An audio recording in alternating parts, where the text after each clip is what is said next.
Able to carry over 3,000 crew members, this is the USS Theodore Roosevelt, the leading aircraft carrier of this year's RIMPAC exercise. This nuclear power carrier is gearing up for its missions, with operations spanning multiple domains.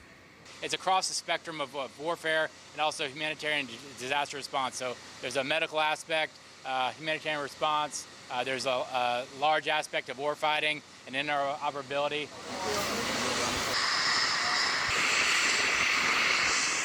We're here on the USS Theodore Roosevelt, which is home to a variety of military aircraft, including F-18s, a key hardware that will be tested in this year's drills.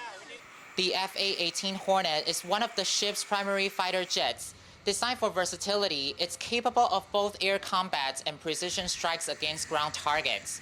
But without efficient flight deck operations, these jets can operate at their full potential. So we head to the flight deck control room to see how every launch and recovery is coordinated. We'll get him ready and we'll send him down here to the catapult, right?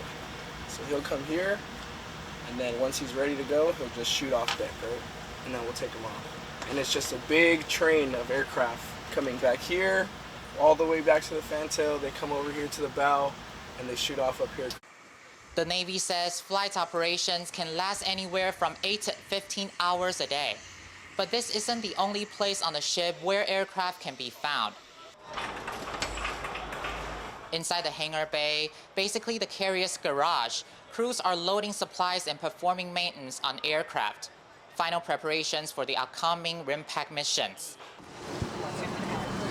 Another warship we boarded was the Royal Canadian Navy frigate HMCS Regina, which is equipped with advanced anti-submarine, anti-ship, and air defense systems.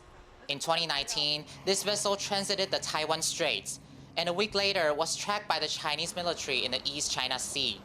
Interestingly, the Regina is playing the Red Force in this exercise. That means it's being an aggressor in the drills, which requires a different outlook from being a defender. I would say less about the defender and aggressor, but a change in mindset away from the scripted scenario and more into the fluid, dynamic naval operations that we'll be conducting during that time, and to make sure that we can make a plan but then adapt as the situation develops. Also visible at the harbor are South Korean missile frigates and an amphibious landing ship.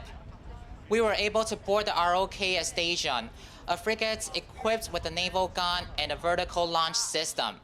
This ship not only highlights South Korea's military capabilities, but also its advanced shipbuilding industry.